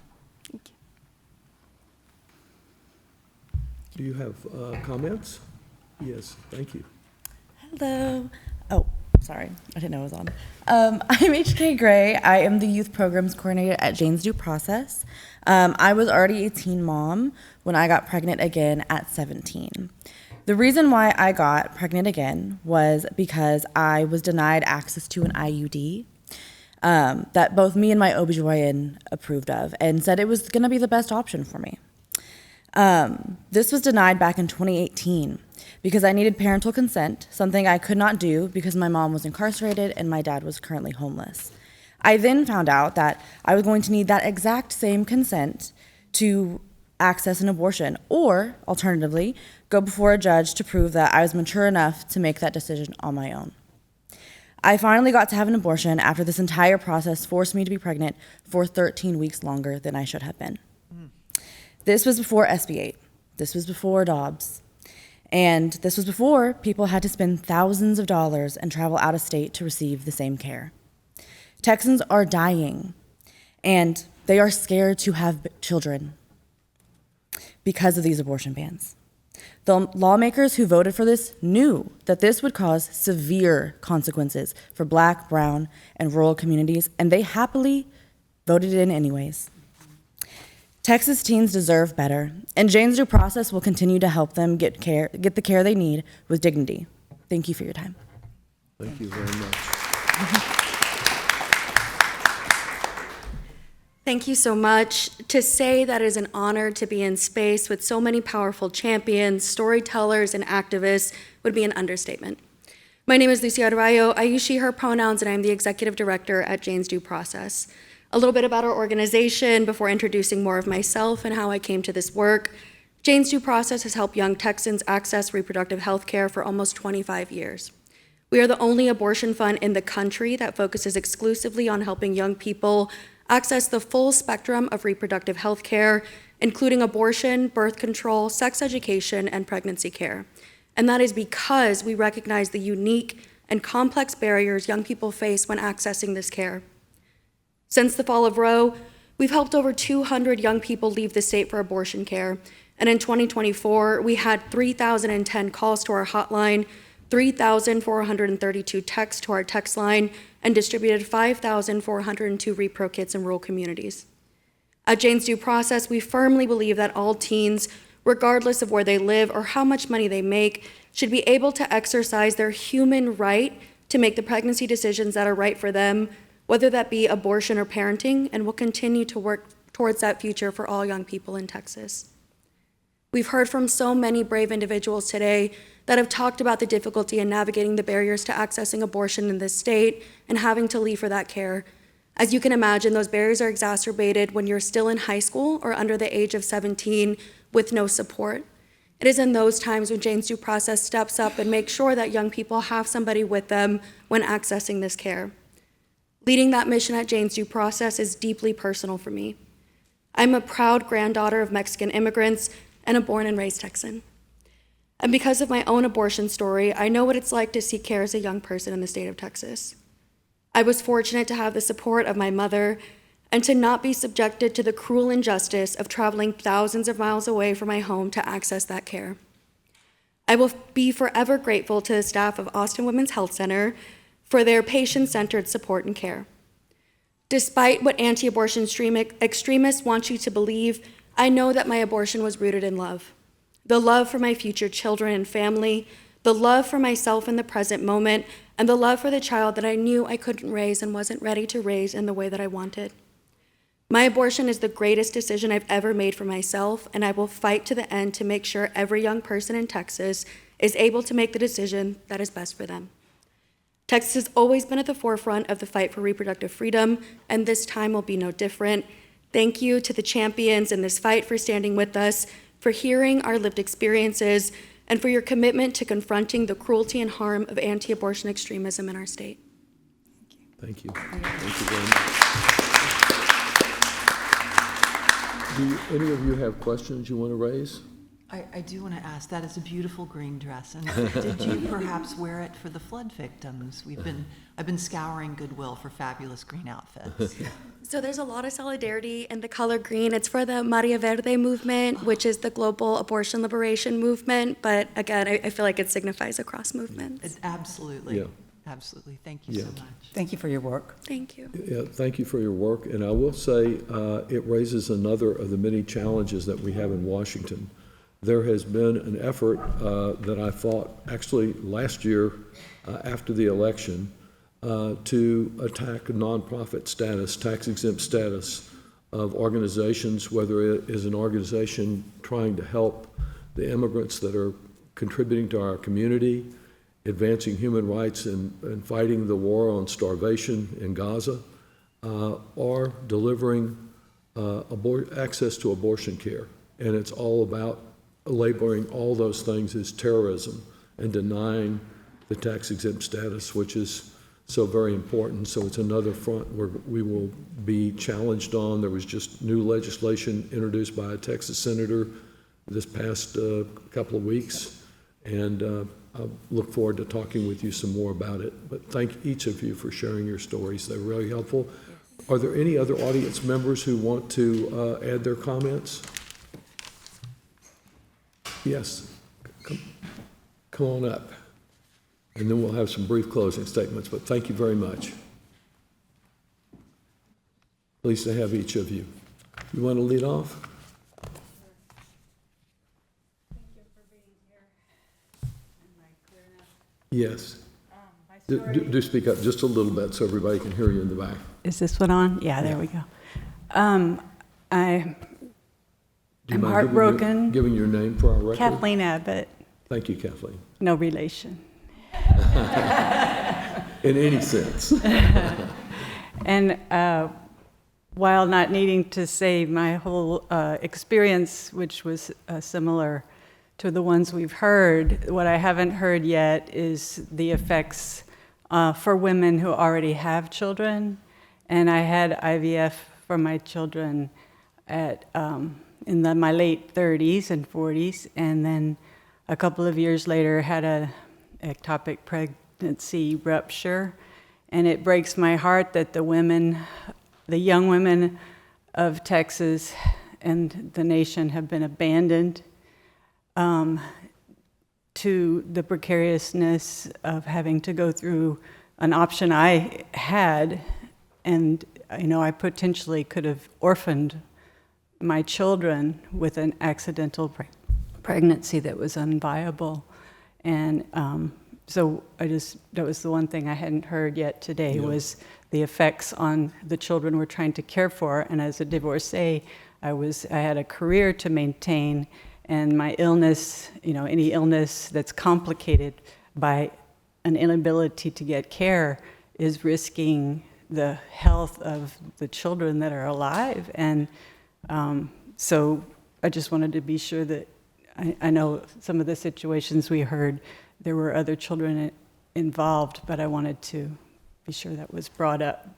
It's an important This is addition. also the care for the children that we have, that we need to be healthy for. Definitely. It's such Thank an you. important story to tell, and, for those who haven't seen Zorowski versus Texas, Ms. Cassiano's story is very powerful for that very reason.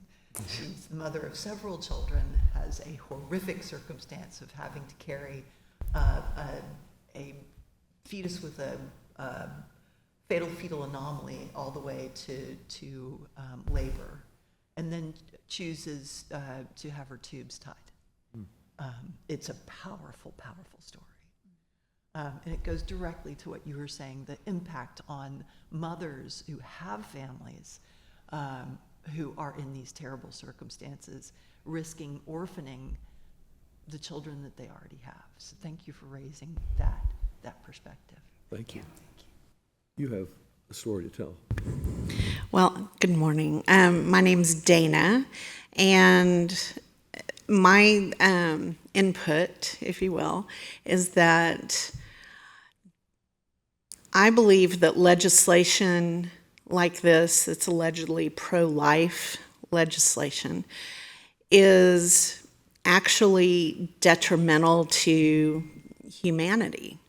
So, in my opinion, if you don't have healthy women, healthy mothers, happy, confident women, then you will eventually kill the species.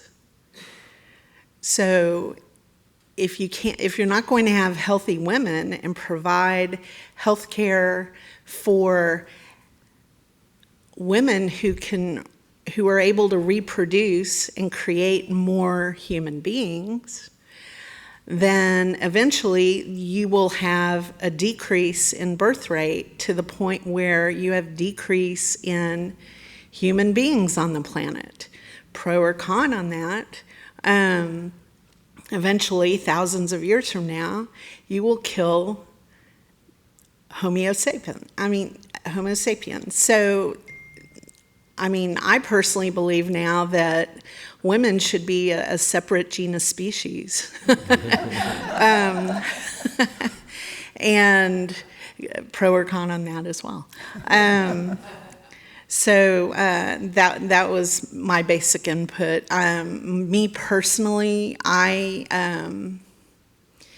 have had a couple of DNCs in my life, but it wasn't due to abortion. It was due to other reasons. But the first time I was scheduled to do it, I called a friend of mine because I was nervous. And her first question to me was, "Are you about to have an abortion?" And I was like, "No, and why would you ask me that? That is so inappropriate." And so of course, this person is no longer my friend. So, choose your friends wisely. And I finally was able to have my hysterectomy, but it was after I started getting cancerous. So I had to go through radiation for no reason. If I'd been allowed to have the hysterectomy when I wanted to have a hysterectomy a long time ago, I could have avoided having to go through needless radiation. So, and I was extremely lucky. So, and I called it, I had cancer light. I really didn't have cancer, but I could have. It would have gotten to the point where it could have been extremely dangerous, and it was needless to have to go through that additional, procedure. So, and that's my only input. Thank you for coming up to share, and You're welcome. to all of you who come up to share today. Mayor Pro Tem, would you add a few closing remarks? Yes, first and foremost, thank you, everyone, for being here with us today, for sharing your experience, for letting us know what it was like for you, and really putting a light on what it's like for Texans currently. For me, your stories and your experiences really highlighted just how unjust and cruel our state is when it comes to the health care of women. And it reaffirms for me the importance that I believe we need congressional action to restore and codify our right to make decisions on our own bodies and for our own health care. And what's at stake right now with what the state legislature is considering with redistricting matters. And it'll have devastating consequences if we lose our representation and if we don't fight back. So I hope that we sense the urgency of what's going on right now with special session, with representation, but also with the mifepristone that's likely to come in the coming weeks.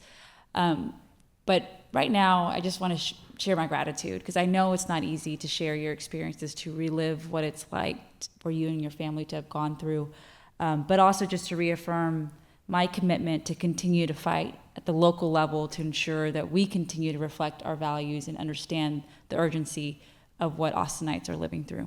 Thank you. Thank you so much. Representative Howard?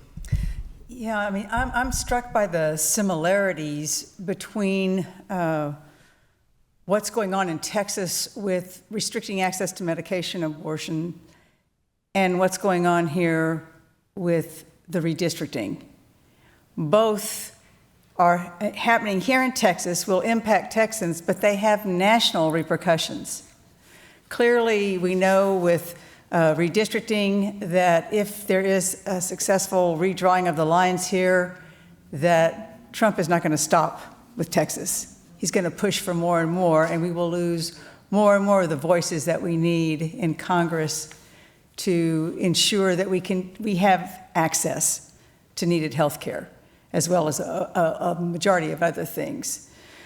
When we're talking about the legislation proposed to limit or to actually go after the pharmaceutical companies, that means that they might not just avoid sending medications to Texas, but would do so throughout the country. And we would lose access to these needed medications that are obviously we've heard multiple stories up here, obviously needed for a large number of gynecological reasons that are not just about abortion. It would impact healthcare beyond abortion, which is what we've heard today again, happened time and time again with the legislators meddling into the doctor-patient relationship and creating obstacles that are impacting so many people and so many families. So I also want to thank you all for being here, for sharing your stories, because I think this will be what continues to help drive us toward better decisions, will ultimately shed more light on what's happening here and prevent hiding in the shadows of this pro-life movement that, as has been pointed out again, is not really pro-life. So thank you again so much for being a part of this. Thank you. Senator? So as we debated these terrible bills on the floor of the Senate, I wanted so badly to stand up and say, I want to see a show of hands of my fellow senators. How many of you all have had or have paid for an abortion? You know, Roe v. Wade was decided upon what is known in legal parlance as the privacy right. And I think too often, we mischaracterize the privacy right as a right to secrecy. But it's not. The privacy right is the right to certain aspects that cannot be infringed upon by the government. The privacy right is there are private rights in our Constitution for which the government has zero business. And the decision of whether, when, and with whom to have children is one of those rights. But it's not the only one. And we are seeing a dismantling of the privacy right in the United States, which is a dismantling of democracy itself. If the individual does not have the right, the privacy right, to say, nope, this is not an issue for government involvement at all, then we have entered, we've exited democracy and are entering an authoritarian regime. So you all being here, exercising your privacy right by being honest and open about your experiences in deciding whether, when, and with whom to have children is so vital, and I deeply appreciate you for it. Thank you. Did you have a comment you wanted to add? I did. I ran out to feed the meter. Oh, and okay. is it Sure, okay if absolutely. We came to listen. Okay, thank you for giving me your time. I really appreciate it. And can you tell us your name for the record? Yes, my name is Holly Sabiston. I'm a resident of Austin. Okay, thank you, Holly.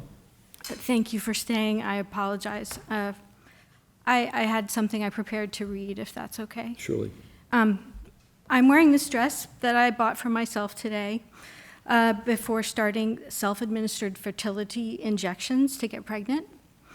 The hormones made it impossible for me to wear it, my nicest dress, after that until today. So thanks for staying to let me. I put on my nice dress. You dressed up for us. I did. My own mother survived date rape.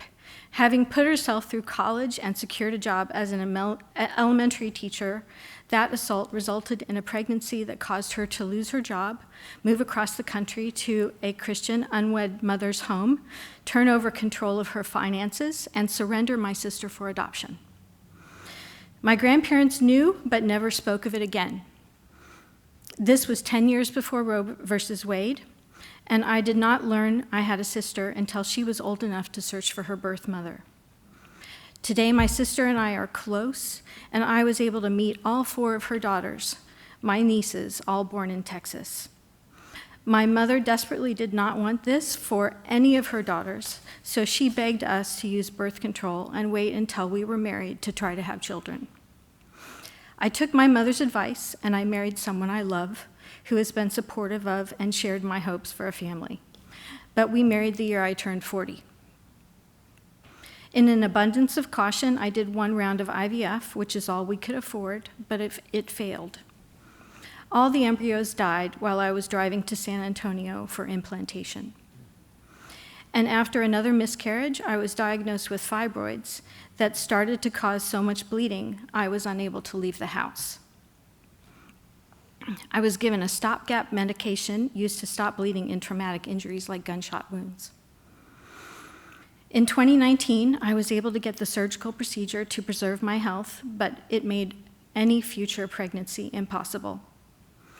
Although I did everything right according to my values, I was still unable to have children in Texas. Even so, I am very lucky. My reproductive medical care, though rife with gaslighting, silence, and misinformation, was legal before the Texas abortion ban and the Dobbs decision. But Texas has only become less safe for women, mothers, and pregnant people. In January, when my sister and brother-in-law's home burned and they fled Los Angeles with their 2-year-old daughter, I couldn't recommend they relocate to Austin to be near us because I don't believe Texas to be safe for women. I couldn't even recommend they move to Missouri, where the rest of my family is, because the supermajority Republican legislature there has blatantly overturned the will of voters, rebanning abortion after tens of thousands of Missouri voters voted to preserve access. Texans, we cannot let this happen here too. Decades of studies now show clear evidence that abortion medication is safer than pregnancy itself. It is hundreds of times safer than Viagra. I don't want that for future generations of women in Texas or anywhere. As Loretta Ross, human rights activist and survivor of incest and sterilization abuse from Temple, Texas, and professor of at my alma mater, Smith College, has inspired me to do. As long as I am able, I will fight for the unrestricted right of women and couples to choose when and if to have children, to access quality health care at all of life's stages, and for the ability to raise their own children so that they will thrive. Thank you for making the special effort to come back in. Thank you. Talk with us about this, because it is important testimony. And I'll just say, you know, our whole purpose here is to come and listen in a respectful way to tough stories and to uplift your voices. And I guess the real question is, why is it that this can only be done on a Saturday morning in a more informal setting rather than over at the state capitol or in the United States Congress? And we've heard some of the experience people have had that have tried to tell their stories in these institutions as laws are being made, and they cannot be heard. And I want to explain, I expect it's pretty similar in the legislature. If someone has an idea about how we might address this problem that's perhaps very narrow or very broad, like the Women's Health Protection Act, or how we train our physicians and how we deal with medical school issues, and they have that idea in the United States House of Representatives, and they want to offer a bill or they want to offer an amendment on that, under the Republican rule, they cannot. They can file a bill, but it will never get heard in a Republican committee where the Republicans set the agenda. If they offer an amendment to someone else's bill, it's likely to be declared not germane and therefore not offered. Nor can any of these matters be brought on the floor of the House of Representatives, because every bill that we consider there is under a rule, and a rule is controlled by a committee that the Republican Speaker, the errand boy for President Trump, Speaker Johnson, he controls that committee in almost all circumstances, breached only recently by the Jeffrey Epstein scandal, where a couple of Republicans deviated. But that committee denies the opportunity to let us present amendments on other bills, even though they might be about health care. And it is that kind of control that is keeping this issue off of the national agenda, and I think off of the state agenda as well. And that's why it ties back in so much, as Representative Howard was saying, to redistricting. Because if we have 5 more anti-choice members replacing 5 members who care about women's health care, and that's replicated in a number of other states, it means this kind of control that silences voices will continue. And complementing that silencing voices is what many states are doing to limit what their maternal mortality committees do. They don't want to know. In fact, in Idaho, which has such a draconian position on this, they actually abolished their maternal mortality committee because they don't want to know the rates. It's the basic approach that what you don't know can't hurt you, and so they're hiding the data. And so in this step today, we will take the recording, we will take any of the written testimony, we'll be posting it from our office, we'll be sharing it with other offices. We'll hope to keep building momentum, and with the great work that led to today's gathering, I hope we will be inspiring other members of Congress. Each member of Congress can do this. Our state legislators can do this.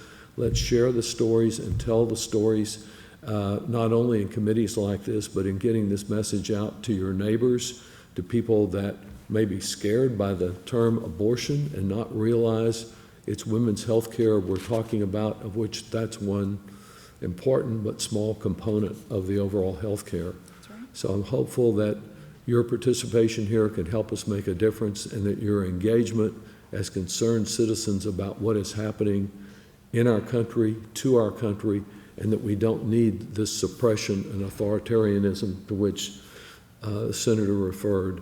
And together, despite all the challenges, the hurt, the pain, I'm still hopeful that we can save our country and work toward a better day when all women are respected and all choices that they make between themselves and their physician are honored. Thank you all very much for being here. Thank you. It's really good to be with you. Appreciate it.